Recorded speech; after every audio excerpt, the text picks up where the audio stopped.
سلامونه علیکم هلي زه مسافر له وان ټیک پوهنځي له ستاسو په چوپړ کې حاضر یم. راځئ نن په دې خبرې وکړو چې څنګه کولی شو چې اتومات ډول کوم ویډیوګانې چې زموږ په فیسبوک کې پلی کېږي هغه بندې کړو.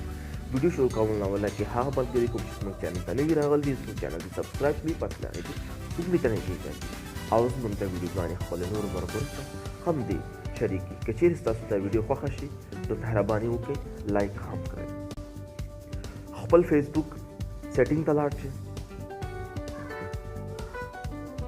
کله چې تاسو خپل فیسبوک سیټینګ ته لاړئ پس له هغې مخکته راشئ او بیا میډیا اینډ کنټیکټس باندې به کلیک وکړئ او پس له هغې به آټو پلی اون موبایل ډیټا اینډ وای فای کنیکشن باندې به کلیک وکړئ او بیا نیور آټو پلی ویډیوز باندې به کلیک وکړئ. په دې سره به ستاسو دا ویډیو اتومات ډول نه پلی کېږي. هیله کوم چې دا ویډیو به ستاسو خوښ شوي وي. دا ویډیو خپلو نورو ملګرو سره هم شریک کړئ. که چیرې ستاسو کوم پوښتنه وي د فیسبوک په اړه نو تاسو کولی شئ چې کومنټ باکس کې خپل پوښتنه خپل مشکل ولیکئ نو انشاءالله موږ به ستاسو د مشکل ته ځواب درکړو.